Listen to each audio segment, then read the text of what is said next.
Welcome to the June 16th edition of the Downers Grove Village Council meeting. Glad you're with us tonight. As we normally do, we'll start our meeting with the Pledge of Allegiance. I pledge allegiance to the flag of the United States of America and to the republic for which it stands, one nation, under God, indivisible, with liberty and justice for all. As a reminder, we are currently doing our best to continue to respect the operating rules of the Restore Illinois plan, and as such, your village council and village management team are operating out of the committee room, which allows for more appropriate social distancing. This meeting is being broadcast to council chambers, where a limited number of visitors are able to watch, and if they desire, shuffle into the committee room to bring their questions or suggestions to the council in person. Importantly, as we've been doing for some time now, the public comments section of this meeting is at the end of the agenda. That's a change from previous. This is designed to allow public comment to be submitted through our e-remarks system throughout the meeting. And as is sometimes the case during regular meetings, we may have to get back to folks with additional information at a later date. Please know that the comments or questions submitted electronically will become part of the record of tonight's meeting. With that, Megan, would you please call the roll? Commissioner Jose? Commissioner Earl? Here. Commissioner Wallace? Commissioner Sadowski-Fugit? Here. Commissioner Colavini? Here. Commissioner Gray? Here. Mayor Barnett? Here. Commissioner Wallace is on a family vacation tonight. We wish her safe travels and look forward to seeing her back. And Commissioner Jose was delayed with a work commitment. We do expect him yet later this evening. Takes us to item 3 on our agenda tonight, minutes of previous council meetings. Is there a motion concerning previous council minutes? Mayor, I move to approve the minutes from the council meeting from June 9th, 2020. Second. Any council questions or comments concerning those? Okay, all those in favor say aye. Aye. Opposed? That is unanimous. Thank you. Takes us to item 4 on our agenda, the consent agenda for this evening. Is there a motion concerning our consent agenda? Mayor, I move to approve the consent agenda as presented. Second. Any council questions or comments on the consent agenda? Mike, we didn't get any through the e-remark system, right? We've not, Mayor. Thank you. All those in favor say aye. Aye. Opposed? That too is unanimous. Thank you. And moving on, just like that, we are at our active agenda tonight. Active agenda portion of our meeting are items typically which we have discussed previously and on which we expect to take action this evening. There are 2 items on our active agenda tonight. Is there a motion concerning a special use? Mayor, I move to approve the ordinance authorizing a special use to establish an accessory use before the principal use is established at 3131 Finley Road, ordinance 2020-8543. Second. Thank you, Marge. Any council questions or comments about this item? Mike, were there any questions or comments from e-remarks on this item? We did not receive any. And do we know if there's anybody in council chambers that wants to comment on it? I don't believe there are. Okay. All those in favor say aye. Aye. Opposed? That is unanimous. We have another item on our active agenda tonight. Is there a motion concerning amendments to the institutional master plan for District 99? Mayor, I'd like to make a motion to approve ordinance 2020-8573, the ordinance to adopt amendments to the institutional master plan for the property located at 1436 Norfolk Street, commonly known as the Downers Grove South High School campus, as presented. Second. Any council questions or comments on this item? Anything from the audience? No comments, nobody in the audience to speak to this item. Okay, just as a reminder to everybody watching at home, these items were discussed last week, and there are additional documents online which you can access through our website with tonight's meetings to give you a lot more detail about each of the active agenda items tonight. All those in favor say aye. Aye. Opposed? That motion too carries unanimously. That's the end of our active agenda. This would take us to our first reading. We do not have any first reading items on tonight's agenda. So just like that, we are moving on to a portion of our meeting called Mayor and Council Member Reports. It's an opportunity for council members to discuss anything that's on their mind, including alerting the public to goings-on in our community or other engagements they might have that would be of interest to the council. So last week I started to my left. This week we'll start to my right. Rich? No comments, Mayor. Thank you, Rich. Leslie? I just want to recognize that on Friday, we will recognize Juneteenth, which commemorates the end of slavery in the United States. On June 19th, 1865, 2.5 years after the Emancipation Proclamation, the Union soldiers landed at Galveston, Texas, with news that the war ended and enslaved peoples were free. As we all know, that was not the end of racism or inequality in this country. From Jim Crow laws to redlining to the war on drugs to the now emergent issue of police reform, we've never truly atoned as white America for the sins of our ancestors. So let us at least begin by reflecting on Friday about what that date meant and what it should have meant. And let us teach our own children about our own uncomfortable history, and let us take the time to actively do better to improve racial justice in America. I also want to wish everyone a happy Pride Month. May all my LGBTQ plus neighbors feel that they're loved and accepted for who they are in this community, and that this village is always a safe place for them. And I know I always work towards that goal. And that's all I have, Mayor. Thank you, Leslie.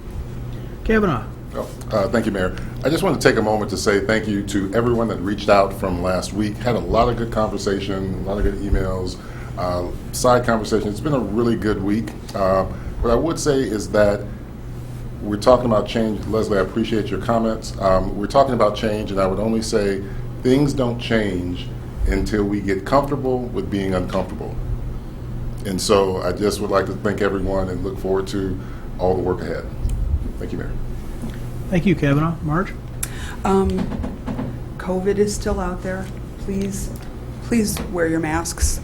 You're doing it for other people, and if you choose not to, and for some reason, okay, but please give those people who are wearing masks some grace and some distance, because a lot of times it makes them nervous, and they're not as comfortable as you are, and they're trying to do their best too. So please give everyone some grace. Be good to each other. That's it, Mayor. Thank you, Marge. I have just two general pieces of information. As Commissioner Earl indicated, COVID is still here. It's still among us. It's not going away anytime soon. And so testing to find out whether one has the virus can help in many ways, including helping to know when to isolate to contain the spread and providing a level of peace of mind to residents who are wondering if they're infected. Knowing if one is infected as early as possible is important. To that end, the DuPage County Health Department has opened a new drive-in COVID-19 testing facility at the DuPage County Complex in Wheaton. All residents of DuPage County can be tested, and no appointment, doctor referral, or insurance is necessary. The site is accessible through the main entrance to the county complex off of County Farm Road and is open Tuesday through Saturday, 7 a.m. to 3 p.m. Additionally, in an effort to improve service to the southeast portion of DuPage, the county is supporting a testing site in Willowbrook. Between now and through August, testing will be available through Pillars Community Health with drive-up testing at Ann M. Jeans Elementary School in Willowbrook. While residents do not need to be existing Pillars Community Health patients, the site does intend to bill insurance and is operated by appointment only. To make an appointment or discuss details, please call 708-745-5277. I'll say that one more time, 708-745-5277. To review this information and for additional details on the COVID-19 testing process, as well as updated statistics specific to DuPage County and Downers Grove, please remember to visit the DuPage County Health Department website at dupagehealth.org, dupagehealth.org. And then once you're there, follow the links for COVID-19 and testing.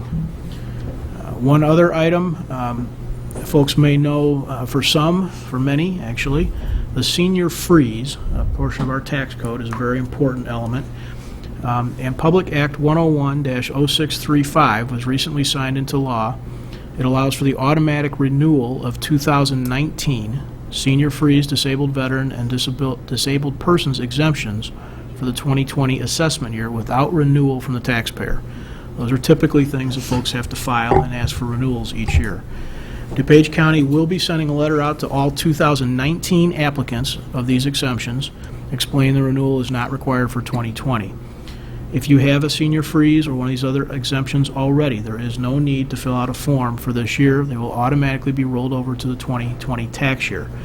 Additional information, if you want to follow up further on that, can be found at Downers Grove Township website, dgtownship.com. On there's a link to this specific item as well as phone numbers if you'd like to call for more information. And so with that, we are through the bulk of our normal agenda and on to our manager's report. Dave? Thank you, Mayor Barnett. A couple of things before we get into long-range planning update. First, on our village council meeting format, we are hopeful in anticipation of Phase 4 under the Restore Illinois plan that this will be our last meeting, council meeting in this format. We hope to return to the council chambers for our July meetings, and of course there will be some changes in operations to comply with regulations. We will keep the council and community posted on what that may look like moving forward. Also, you may recall last week Mayor Barnett addressed the community about information about our police department. We've been receiving quite a few inquiries about policies and procedures, information, reports, etc. We are on track to release information about our police department later this evening, actually. Doug and company are putting the finishing touches on right now. So look for that information shortly. And then the next phase in that project is a community engagement event.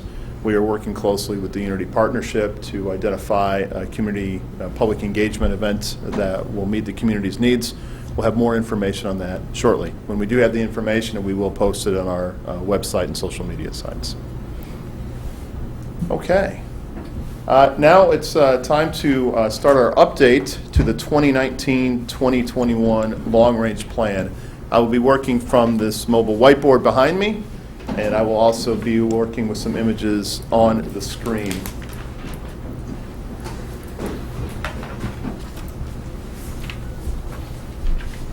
As I said, this is our update to the 2019-2021 long-range plan. The long-range plan, Council may remember, after a series of public meetings starting last summer into the fall, was actually approved by this council in October. Our long-range plan is a very important document. It's central to sort of how we do business from a budgeting and operations standpoint.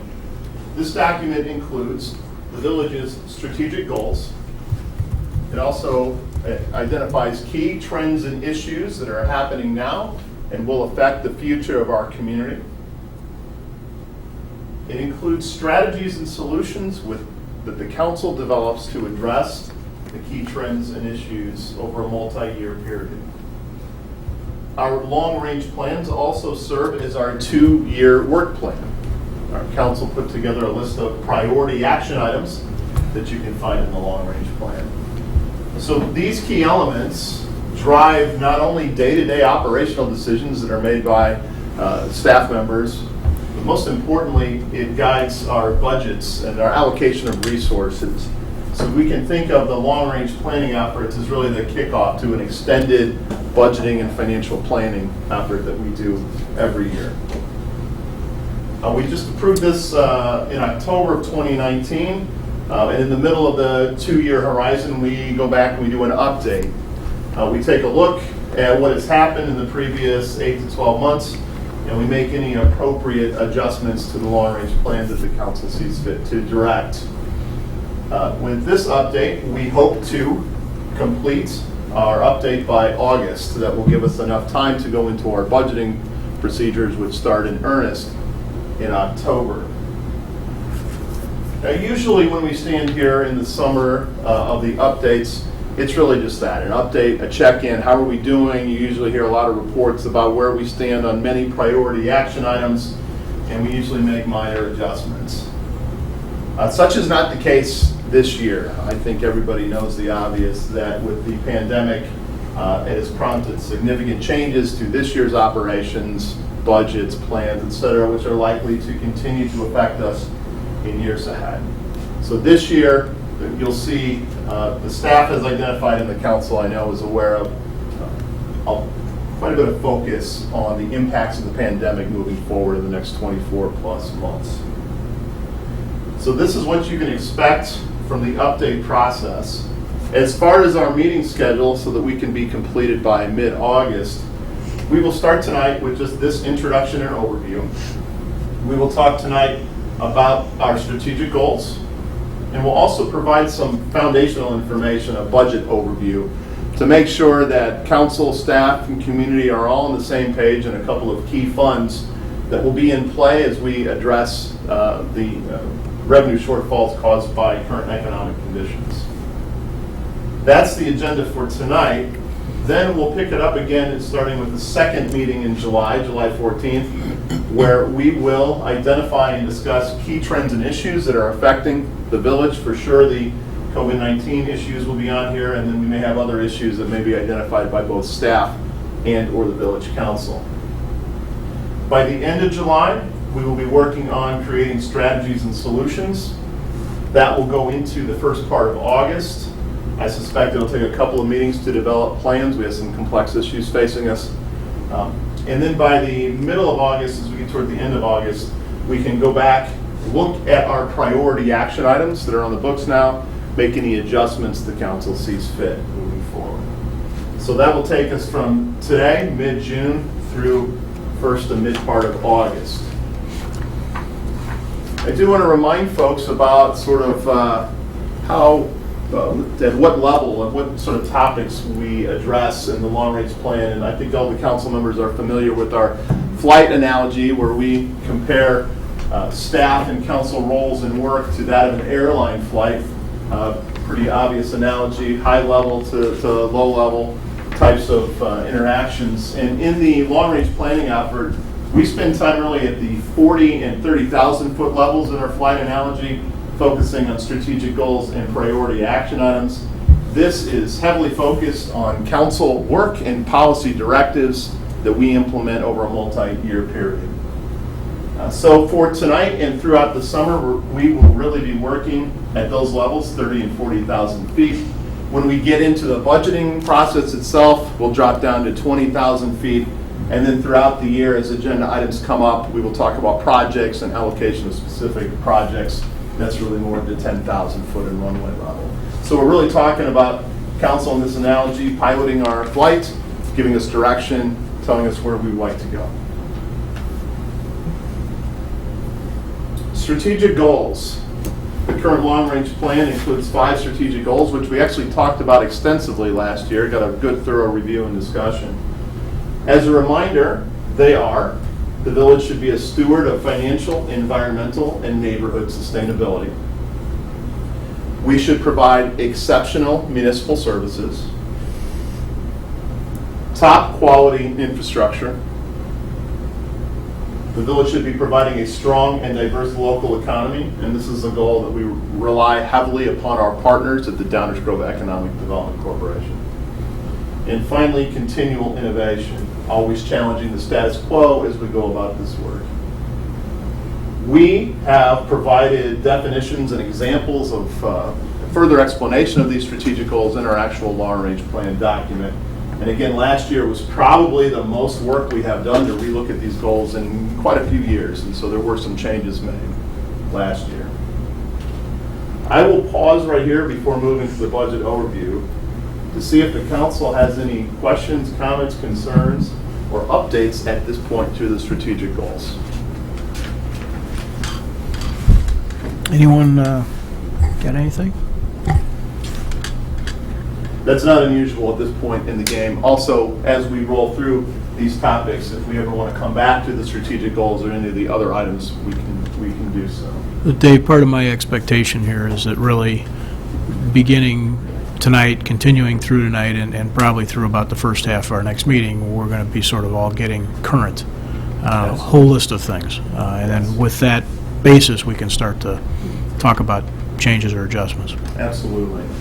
What a great segue into the next section here. I want to provide a summary of portions of our budget. And before we get into this, just a side note for those following along at home, and council members as well know this, we did provide quite a bit of local economic information, what's going on in the local economy. There are several pages of great information that we can use as a reference point as we go about our planning efforts. So I want to thank the members of the finance team and Dan Carlson who put that together.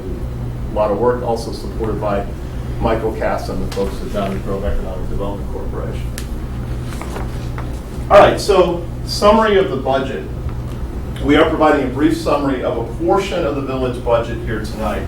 We think it will be helpful for all of us to understand how a few key funds work, both from the revenue side and the expense side.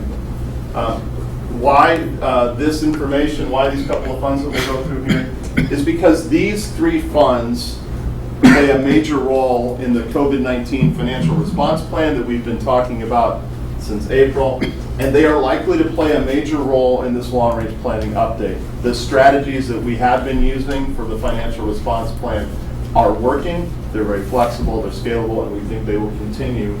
We will build upon that, and these funds will be in play. Just a few notes about our overall budget. The FY20 municipal budget for the village of Downers Grove includes over $140 million in budgeted expenses. These expenses are found in 24 different funds, accounting for the revenue and expenses for a variety of different services that we provide.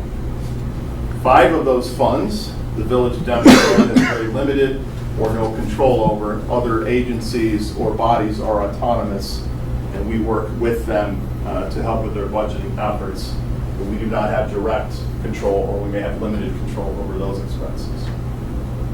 As far as an order of magnitude of the $140 million of expenses in those multiple funds, our general fund is our largest fund, has about $50 million worth of expenses in it.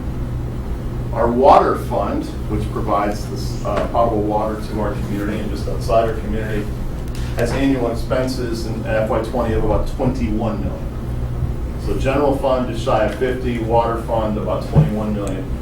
Next in order of magnitude is our stormwater fund, just shy of 10 million.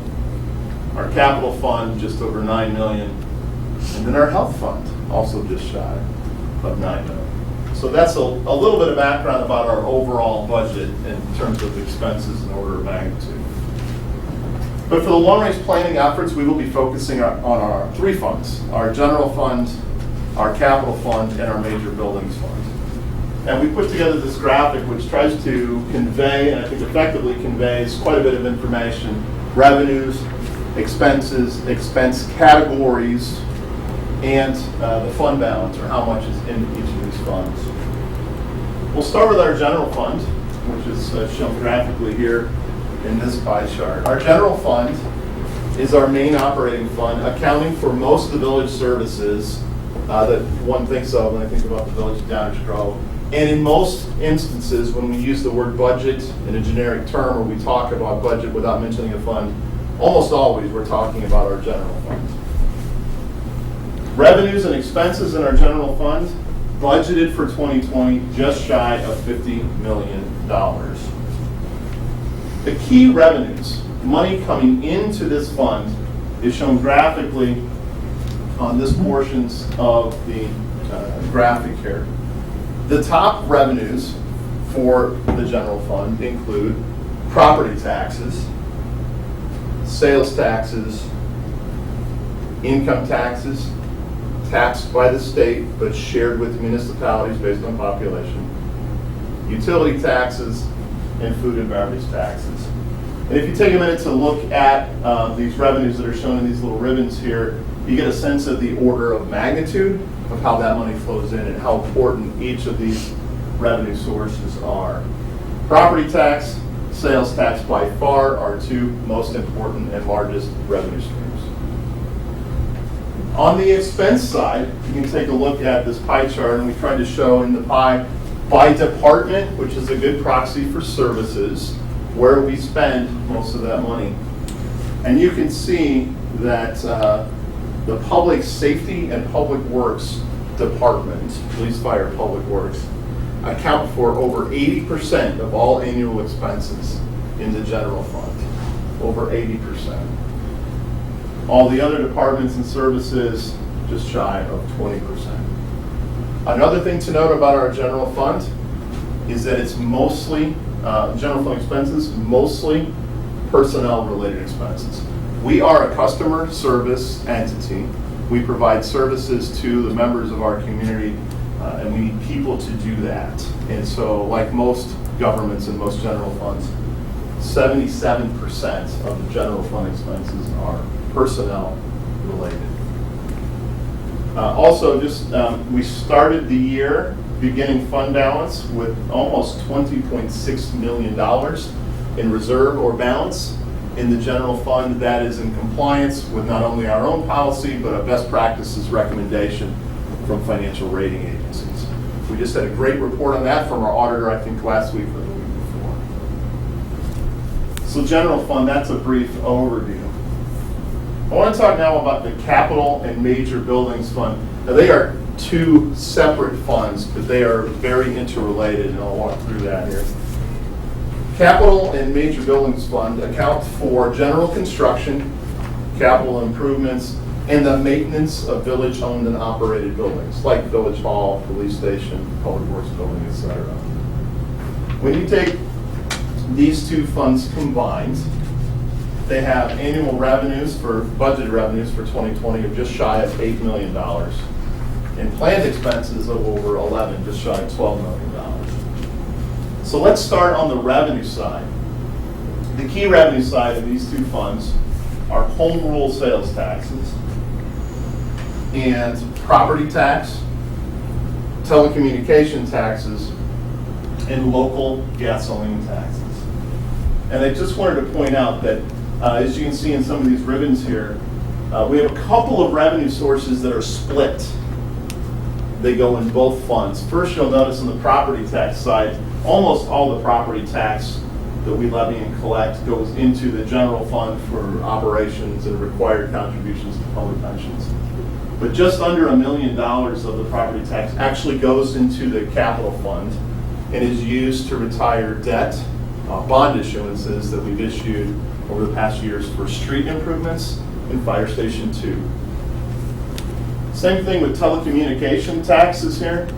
Most of the telecommunication taxes go into the general fund, over $2 million, but also $400,000 or so goes into the capital fund as well. Home rule sales tax also has the same split to it, except on this case, most of home rule sales tax flows into the capital fund, with some of it going into the general fund. This green ribbon over here, $450,000 is local gasoline tax. It was originally put in place to help pay for the reconstruction of Fairview Avenue. So these are the major revenue sources flowing into these two funds. And I wanted to talk a little bit about how we spend the money in these funds. As the name would suggest, capital projects. So number one category in these two funds is streets. We have a robust street maintenance program that we've really focused on in the last decade that has brought our street system to a maintainable condition. A decade or more ago, we were struggling to keep pace. Council directed us to make investments in maintaining the street system. We have done so, and that remains a large component of our capital expenses. The debt service that I mentioned earlier, also related to streets. A handful of years ago, we issued bonds to help us catch up on our street system and do some rebuilding of certain street segments. That is a good portion of the annual debt service. The other one is payments for the construction of Fire Station 2 about 12 years ago, believe it or not. Our sidewalk system, we continue to invest in maintaining and constructing new sidewalks, shown here. And then one of this year's planned priority action items was the planned replacement of our enterprise resource planning system, software system. Just wanted to point out, I think some of us forget sometimes how big of a project that is in terms of dollars, how much of the pie chart it takes up. And then, oh yes, remember prior to the pandemic, we were focused on our facilities project, and so that big chunk of expenses in that pie chart reflects budgeted expenses on that project. We'll be providing an update on that project later in the long-range planning process. These two funds together have a beginning fund balance of about $9.4 million. Providing a lot of information here. Wanted to talk about our COVID-19 financial response plan. How does that plan relate to this graphic? Well, first, let's start off with the revenues. These revenue ribbons that you see here, most of them are shrinking. They're substantially lower than we had planned due to economic conditions that we're all experiencing. So most of these ribbons, anything dependent upon the economy and the health of the economy, are shrinking quite a bit. We just provided some information on that last week. So these ribbons are getting smaller, less revenue, reduced revenue in both of these funds here.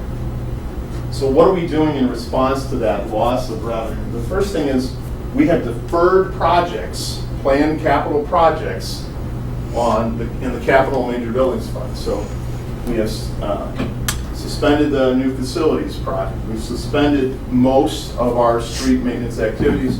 We suspended the ERP project in terms of dollars out for consultants, those types of things. So what we're doing is we're shrinking the expenses in this fund, right? So the money that we had planned to spend over here in these areas, our response plan calls us to take these monies and move them into the general fund, right? So these ribbons, if you were to think about how this response plan would work, we'd be pulling major portions of home rule sales tax, gasoline tax revenues that flow here, and moving them here to make up for shortfalls in these revenue areas. We're also, to the extent necessary in our tiered plan, taking fund balance or reserves and moving up to $6.5 million from this fund balance over here to the extent we need it. And finally, we're also shrinking the expense in the general fund as well, hopefully by up to $2 million, using techniques we've used throughout the years when we are in financial stress. And then as a last resort, and the final step in our tiered approach, is to use a portion of the fund balance in the general fund. So that's an overview of our three key funds in terms of the financial response plan, and really a preview and foundational discussion. As we go through this summer, you'll hear these concepts in play quite a bit as we move through the summer and through this plan. I want to pause there to see if the council or anybody in the public who's in the next room over has any questions, comments, or concerns. We can start with any questions about overview of the budget. Anyone want to jump in? Go ahead, Marge. Yeah, in regards to our debt, which is stuff we have to pay on, it's just like a mortgage, because we've mortgaged the streets or the water or whatever it was that we took the bonds out for. You very often, once, maybe sometimes more a year, we have the opportunity to restructure that debt. Yes. Is that looking good this year? Or do we know yet? So the refunding opportunities, like refinancing a mortgage, as Commissioner Earl was talking about, our financial advisor and our finance staff are continually looking for opportunities to do that.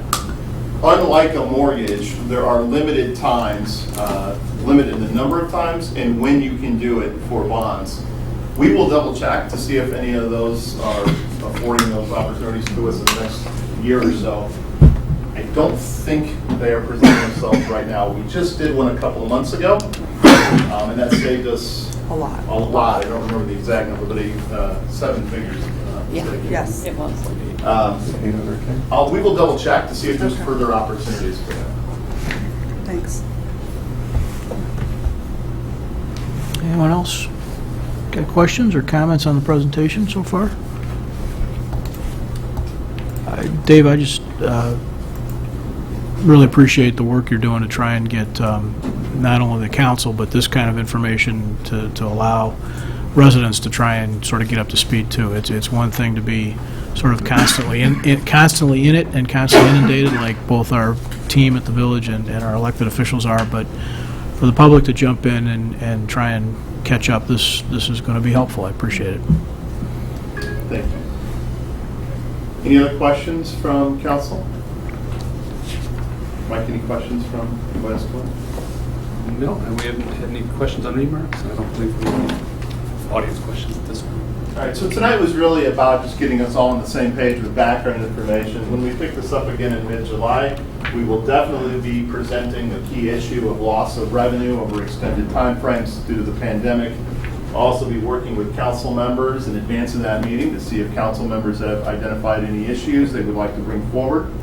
Like we did tonight, we will prepare a report in advance for the public and the council to read prior to this meeting. I think that'll wrap it up for tonight. Looking forward to taking the next steps in mid-July. Thanks, Dave. I had one additional, I guess two additional comments on this.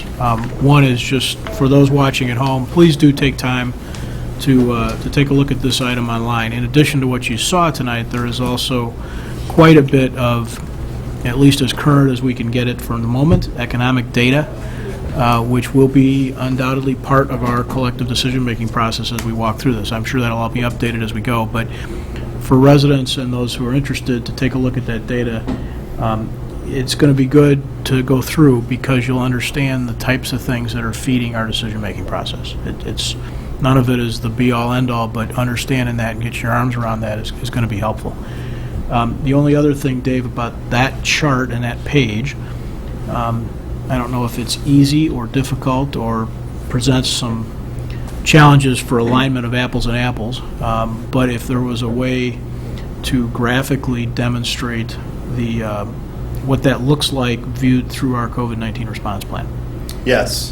That might be helpful. Mr. Carlson is working on a little animation for us that All we right. hope to be able to That share at the sounds next about right. COVID-19. Special thanks to everybody on our long-range planning team, which is our finance team plus Dan, so Judy and Robin and Carol and others.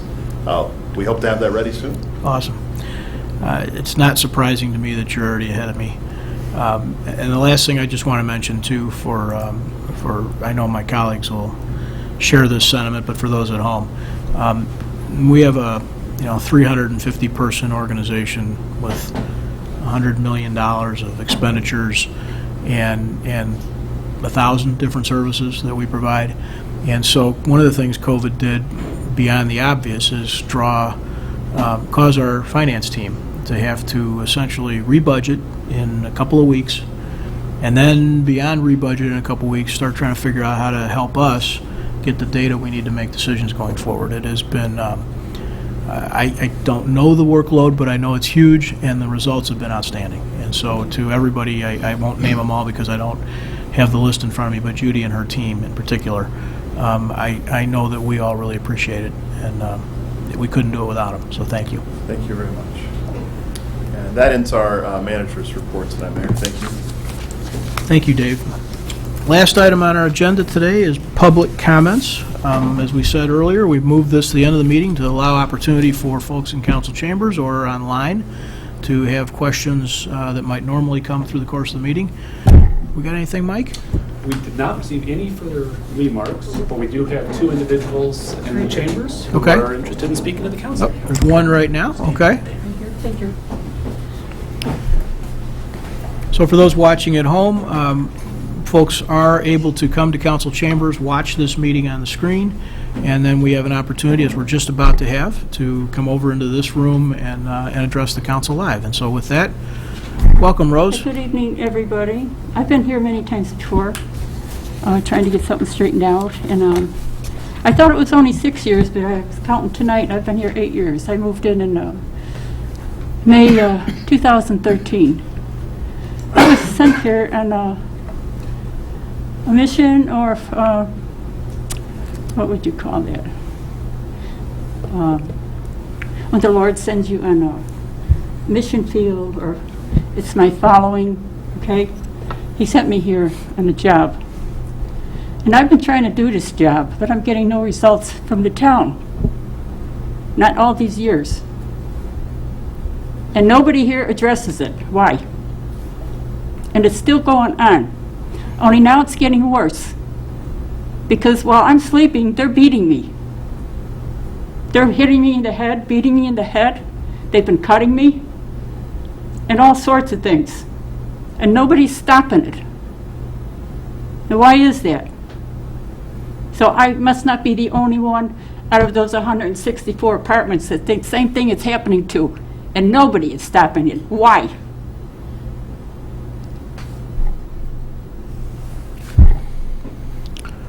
Rose, I You know, we've, as you mentioned when you started, we've talked about this quite a bit over a lot of years. And, Never got anywhere with it. Last time I talked to you, I you understand said you were that. going to talk to me later, and you never did. You said it on camera, but you didn't talk to me. I didn't even know where you were.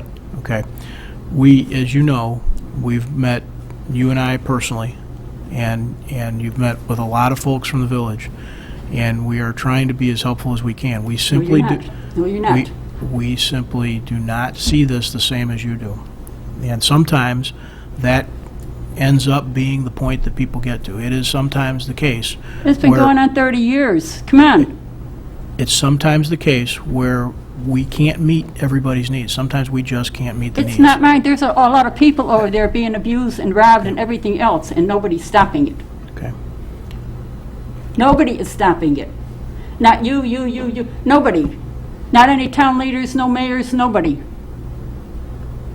But you'll take their money. You'll take the seniors' money. They're paying your wages. That one guy, 27 years, he's waiting for someone to take a tree down here, and nobody was doing nothing about it. And I felt bad for that guy. There was another guy, too, with some kind of property. What is it against the seniors that you don't like? All of you. They're paying your wages. If it wasn't for them, this town will fold up. Maybe I should tell them to go buy from other stores and other restaurants. Boycott this town for a while. Maybe you guys will wake up. Seniors, are you listening? If you're being hurt, you can do that.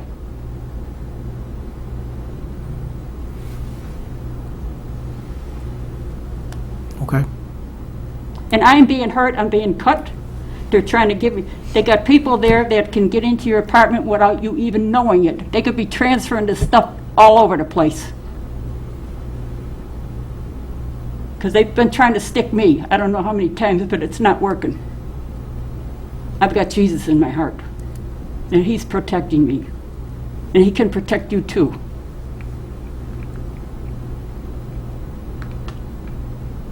And he is a warning for this town that they need to shape up. It's going to be a lot worse. This is only the beginning. I got a prophecy in the mail today, and it's so scary you wouldn't even want to read it. It's so scary. What happened to the Twin Towers is nothing compared to what's going to happen to the whole world. He's going to change it in a day like that. People are going to be dying by the thousands and hundreds of thousands. Frightfully. And it's not going to stop. And then he's going to change his church. And then he's finally going to change us. Because there's too much killing, too much drinking, abortions, and churches that pedophiles. You know, this world is sick. You can see why he's doing what he's doing. People need to wake up because God is serious. He's going to do it his way and not our way, because our way didn't work. If you want to keep on letting this go, and you're not going to have a town left. There's going to be nothing here. It's a wonder it didn't happen when that march came through, because you were all boarded up. But this is just the beginning. It's going to get a lot worse. Okay. And God's not joking around. We need help over there. Okay. And I just wanted to thank you all for listening. Thank you, Rose. Stay well. Be well. Stay well, Rose. We'll pause just a second. We have another person, and we've intentionally trying to create some space, so we'll be a little dead pause here while we swap out commentators.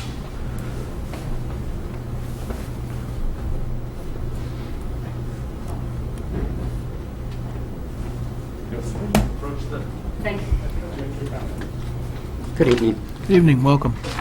I'm here to address Downers Grove response to COVID-19.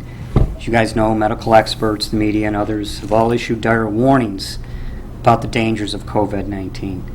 So when the shutdown orders were handed down in March, it seemed like a prudent line of action. Businesses were shut down, churches were shut down, schools were shut down. Basically, everyday interactions of society came to a halt. All of you, with the exception of Commissioner Culvaney, made videos asking residents of Downers Grove to comply with the orders. Mayor Barnett, the remarks you made in your video, I found both amusing and disturbing. Amusing because you admonished adults for gathering on their driveways to socialize and in enjoying a beer with one another. I also found it disturbing that an elected official would even utter such a dictate. The First Amendment right to peaceably assemble seemed like it would have no place in Downers Grove. It simply would not be tolerated. The good residents of Downers Grove, acting as mature adults, simply ignored your dictate and continued to gather on their front lawns, driveways, backyards. Many, though, did observe social distancing. During the months of April and May, other towns allowed their residents access and use of their tennis courts, basketball courts, and playgrounds. Downers Grove did not. Going to Randall Park, I found the tennis courts were padlocked. The playgrounds in Downers Grove had yellow tape strung around the playground equipment, and there were signs posted telling the residents that their children were forbidden to play on the playground. Also, basketball courts were forbidden to be used. All of this was done for the public good, public health concerns. Then the days of protest came to Downers Grove. The protest on Sunday, June 7th, was by all accounts peaceful. But more than 1,000 protesters participated, and they did not social distance. We have been told how important social distancing is to protect the health of the residents of Downers Grove. But when it comes to protesters, well, suddenly it was not so important. People who wanted to have a beer with neighbors on their driveway were ordered not to. No First Amendment rights to peaceably assemble on your driveway for 10 people. But if you're a protester, well, that's a different story. 1,000 people who want to protest, no problem. Enjoy your First Amendment rights. Meanwhile, our tennis courts were closed. I mean, this is a prime example of a sport of social distancing, but yet you could not play tennis. Tuesday night concerts in the parks have been canceled due to health concerns, yet 1,000 people are allowed to protest without social distancing. Concerts in the park. We're adults. If you want to go, go. If you don't, then don't. If you have health concerns, then don't go. When the protesters were protesting on Sunday, June 7th, churches were still closed. No First Amendment right of freedom of religion, but 1,000 people can engage in a protest without social distancing. So much for non-discrimination. Funerals, well, they were limited to only 10 people. How disgraceful. DGYB will not play baseball this season, again due to health concerns and social distancing. But once again, if you're a protester, well, the health of the residents of the town of Downers Grove takes a back seat. The hypocrisy is glaring. All of you, with the exception of Commissioner Culvaney, made videos stressing the necessity of social distancing due to health concerns. So which is it? Is social distancing that important? Is it really necessary to cancel summer events such as Tuesday night concerts? After all, we issued a permit for the protesters to protest, knowing that it would draw more than 1,000 people. And we knew that they would not be social distancing. These rules defy logic. So if a second wave hits, I hope that you, Mayor, and the council will not be so rash and imprudent with your decisions about lockdown by canceling events, that you will give careful thought when making your decisions. On another matter, I guess I'm happy I did come to this meeting based on what was said earlier. Posted on the Downers Grove Town website was the following: systemic racism unfortunately is present throughout our nation. We reject discrimination toward any person under any circumstance. So systemic, affecting the whole body. In other words, our whole nation is racist. So all of our political institutions, the people who are involved and volunteer at PADS at St. Mary of Goston on Friday night, we do not check IDs at the door. Anybody can come. They receive 3 meals shower if they so desire. Our schools, are all of our teachers who spend countless hours developing lesson plans and grading papers racist? Really? Perhaps we need to be more careful with the language we use and not become an echo chamber for groups that are not sincere in what they are trying to accomplish. Uncomfortable history? Yes. What nation doesn't? We are a nation made up of people. No people are perfect, so thus no nation can be perfect. And Commissioner, if you find an organization that is perfect and you join it, on the day you join, it will cease to be perfect, because we are all imperfect. I think this nation also has a proud history. We have done much in this country to strive for equality. Those famous principles that Thomas Jefferson announced in the Declaration of Independence, that all men are created equal. Okay? Not in 1776. We had not made good on that promise, as Lincoln reminded us so eloquently in his Gettysburg Address, that we will be a nation who will work toward that goal, a new birth of freedom. And then in his second inaugural address in March of 1865, when the Civil War was still raging and the nation was growing quite weary of war, he told the nation, perhaps this is the sins that we must be paid for this terrible civil war that has been brought upon us, and that the judgments of God are righteous. Tell that to the soldiers who fought in the Civil War, who fought in World War II to liberate Europe. The Cold War, where we defended liberty, we defended independence, we defended those ideas that we cherish. Life. Notice how that one is mentioned first. Uncomfortable? Maybe we can become comfortable? Let's talk about that infamous decision in 1973. Roe v. Wade. 60 million of the unborn, the most vulnerable, have been slaughtered. We don't talk about that. Black Lives Matter talks about the rights of people. But they're supporters of abortion. What a contradiction. You're right, Commissioner. There are moments in our history where we should be uncomfortable, but we have many moments that we should be very proud. This nation is an exceptional nation. Let's not forget that. So, in the future, I hope that all of you will stop and give careful and considerate reflection on what we do when, as the experts tell us, we will be hit with a second wave. And also, let's not be an echo chamber for groups who want to have their own narrative. Let's be reflectful adults. Let's be proud of this nation. Let's not rip it apart. We have much to be proud of. Thank you. So hang tight, please. Some important things to sort through there. Generally, these don't turn into debates, and it's not going to be a debate tonight, but the record needs to be clear on a few things. First of all, the role of local government. You ended with the Roe v. Wade conversation. That's fantastic. I applaud you for having whatever beliefs are important to you, but Roe v. Wade is not a subject which this council is going to weigh in on. It is federal law. Mayor Barnett? No, you can't. No, you can't. no. Listen, stop. No. Stop. No, I'm not You're going to not. stop. No, I'm sorry. You're The not. floor belongs This to the is mayor. this is the way this Fine. conver- Okay, the that's way- fine. If you'd like to leave, On your ground, if you'd see, like we're to not leave, going to have that's an honest okay. debate, and that's fine. If you'd like to leave, that's no, okay. Mayor, that's fine. We're Thank going you. to set the record straight. Thank you, all of you. Thank you. So a couple of things that need to be in the record for those watching at home tonight that remain important. First of all, as it relates to parks and playgrounds.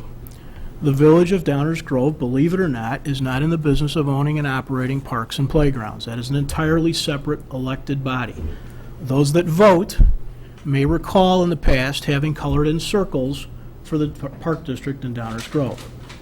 That is the proper audience for questions about operating the parks as it relates to COVID-19. That's the first thing. The second thing is, as it relates to protests, the Village of Downers Grove has and will continue to not issue permits to elements of activity that are requested that are not consistent with amendment-protected rights. The march is 5K runs, block parties, picnics at schools. There are a variety of activities that we are going to continue to follow the state's rules and guidelines as it relates to COVID-19. However, there are some rights which are bigger and broader than this government entity or the state government entity. And we will continue to support those rights. This whole COVID thing, the fact of the matter is, the best possible course of action as it relates to COVID-19 or any other communicable disease is to stay in your home entirely.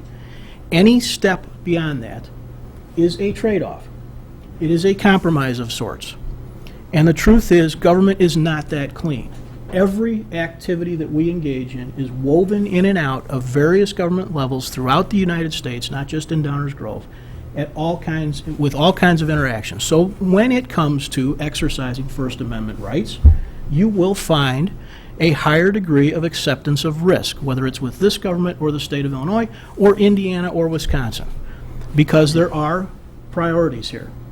And we're not all going to stay in our homes. That's not going to be one of the choices we make. As it relates to systemic racism, what I would like more than anything is for us to all start with reading the words that are written for what they say, not interpreting what we think we heard or what we think our friends told us or what we think a tone that seems to be rolling through, whether it's social media or the real media or our own personal friend group. There is undoubtedly a continuing racism problem in the United States. Is it less? I don't know. Maybe. You'd have to ask those that are affected by it. But it is absolutely true there are elements of racism within the society in the United States of America in 2020. And to that end, the Village of Downers Grove made a statement, which I stand behind entirely, that we condemn that activity. That's it. If you want to support that activity, if you want to suggest condemning racism is somehow wrong, or you feel personally like the comment about systemic racism in this nation is somehow offensive to you personally, you might want to just wander beyond Downers Grove. Look for it, because it's there, and we're not going to put up with it. That's what we're saying. So I am disappointed that we had to have this tonight, and certainly I wasn't prepared. I could probably go into this quite a bit more, but I think the primary points of understanding the role of local government is super critical, of understanding that the COVID has a risk. Every action has a risk, and we are trying to balance those. And at the end of it all, racism is a problem this nation will continue to have to deal with, and we're going to do our part. And so that's not how I expected to end tonight's meeting. But, wow. The good news is in the United States of America, and even in Downers Grove, you are welcome to come and talk to us, even if we disagree and can't always meet your needs. But we certainly do try. We are absolutely going to hear everybody, and we're going to try and meet your needs. So, with that, any other comments from my colleagues? Commissioner Jose, welcome. Thank you, Mayor. I'm glad you made it tonight. Well, I'm glad that I didn't miss all the action. I want to apologize, first off, for being late. My day job ran a little long today. Today did not go at all like I planned it. In addition to the other factual inaccuracies, I would like to point out that the stay-at-home order actually ended, I believe it was May 29. And churches could go back to having their worship services if they wanted to. Whether or not they chose to do that is up to them. And struggling with whether to throw in my editorial comment of, I don't think we got the gentleman's name. And thus far, that's the second comment that I have received, one in person and one by email, talking about what their opinion was, the lack of institutional racism. And I think it's telling that neither person gave their name. Mayor, I thought you said it very well, but the fact of the matter is that the response to the pandemic was necessary, and it was measured, and none of the actions that were taken were taken rashly. None of the actions were taken without tremendous thought, and many of the actions were dictated to us by the state government. With regard to the remainder of the gentleman's comments, if you don't see the institutional racism that still exists in this country, you're not being honest with yourself. You have blinders on. And if that's the way you want to live your life, that's fine. But that's not the reality that everyone is living with. I think it's interesting that he cited Thomas Jefferson, who at the time that he wrote the Declaration of Independence was, I believe, 32 years old. And as he wrote those words, a significant portion of our population was enslaved, and another significant portion of it could not vote. It was literally only land-owning white men who could vote in the United States when it was founded. That, by any conceivable stretch, is unequal, period. You want to talk about history, there it is. So we can, I think, take some pride in the fact that we have made some strides over the last couple of centuries. But boy, is there a lot of work left to do. And we here in Downers Grove are committed to doing it. So, thank you, Mayor. With that, is there, go ahead, Rich, please. Since my name was brought up, I wanted to respond. So I didn't make a video for two reasons. First of all, I was recovering from a grade 3 hamstring avulsion where 3 of the tendons that joined my sit bone were torn, either fully or partially. So my evenings were spent recuperating. Secondly, I watched my colleagues give eloquent speeches, and I didn't think I could add anything to it, so I didn't feel compelled to that. However, I did follow the stay-at-home order. First, it was really easy because I couldn't go out. Then they thought I had COVID, so I really couldn't go out. Much smaller space, but you know, I wear this in town. I keep it on my sleeve. When somebody comes up, I put it on. I go into the post office, I put it on. You can still get COVID through the eyes. This protects other people, so you're not coughing and releasing it. I still think it makes sense. The disease is serious.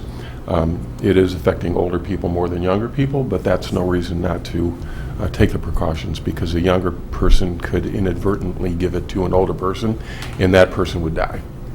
So for me, it's easy. Is this trampling on my rights? If I saved some elderly person from passing away because I took a little precaution, and brings out the color in my eyes, so I like the color. The other thing I want to comment on is there have been comments about us just being brave and not following the governor's order. We all swore an oath to support the Constitution of Illinois and the Constitution of the United States of America. And to that, it is not us to determine if executive orders are legal or not legal. We are a nation of laws. We have a process, if someone doesn't agree with something, where they can have that grievance addressed through the courts. And it's up to the courts to rule on those things. And until and unless they do that, we don't have the opportunity of making our own laws or executive orders or circumventing those of the governor. So we're bound by our oath to support those. And in this case, for the protest, we actually did get a waiver from the state saying it was appropriate to do that. So Downers Grove plays by the book, and you may not always like it, but I think it's the best way to proceed. Thanks for the floor. Thank you, Rich. Just a lighter note to end the meeting. Rich talks about his grade 3 whatever. Evil Knievel Cullivaney. This was, at its core, this was a scooter accident. So let's just get that on the record. I'm sorry, is there something else? No, go ahead. Just real quick. Please, thank you, Kevin, Mayor. go ahead. I appreciate you making mention. Over the time, the last couple of weeks, we've kind of all fielded these emails where I think it's good when we communicate out to help the public understand that there are certain things that fall into our jurisdiction as commissioners, and then there are those things that fall outside of that. And so, Mayor Barnett, I appreciate you talking about the parks, that it's outside of a jurisdiction that we handle. Rich, you talked about the waiver that we received for the march that took place. Systemic racism, Greg, you touched on that. It's a real thing. All those things were handled well by my fellow commissioners, but I think when I think about the amount of work that goes into keeping our village functioning and operating, we're not going to always agree even within this room. But I would say that I take offense to someone that would verbally, what felt like a verbal attack against a fellow commissioner or anyone in this room, because behind the curtain is what most people hardly ever see. They don't see the number of hours, they don't see the phone calls, they don't see a lot of what goes on. And so personally, if, again, I will rewind to last week, if certain things as simple as the word uncomfortable make you uncomfortable, then get out of the way. It's okay if you don't believe some of these things, and that's understandable. But I would ask, in the process of all of us figuring this thing out, this new normal, that there would be some grace shown. There's a decency and there's an order that goes with all of this. And I watch the men and women in this room live that out on a daily basis. And so for me personally, you can say what you want. I spoke with a gentleman in the park the other day who specifically told me, we sat and met for lunch. Kavanaugh, can we sit down and talk? Absolutely. Man, I really didn't agree with you on that marijuana thing. Duly noted. Now, how are you doing? But when it comes to those kinds of things, there's a little bit of a righteous anger that just kind of bubbles up when I think about what gets done to help this machine keeps going. And so, although I respect the gentleman with no name, I appreciate what you all do, and that's it. Thank you, Mayor. Thank you. Anyone else?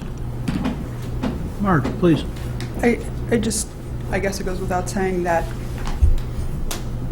we have said what we've said over the last couple of weeks, but for someone to come in and say that to us, we all sat here and listened. Whether we believed what he said or not personally, we did hear him. He chose not to give a name. He chose to be angry at us for stuff we could or couldn't do something about, or what he perceived. The point is that we hear everybody here. And everybody, whether we agree with them or not. That's just decent. That's just doing the right thing. So, Mayor, I thought you showed great restraint and not cutting him off. So, well done. Marge, your point is super important. This isn't the way we thought tonight was going to end, but Marge, thank you for ending it exactly the right way. We are never going to change that. We're going to hear everybody. It doesn't mean that we will necessarily agree, but we are going to hear everybody, and we don't want anybody to ever feel like we don't want to hear them. So thank you for that. Let's wrap it up. Is there a motion to adjourn? Move to adjourn. Second. All those in favor say aye. Aye. Opposed? We are adjourned. Thank you all.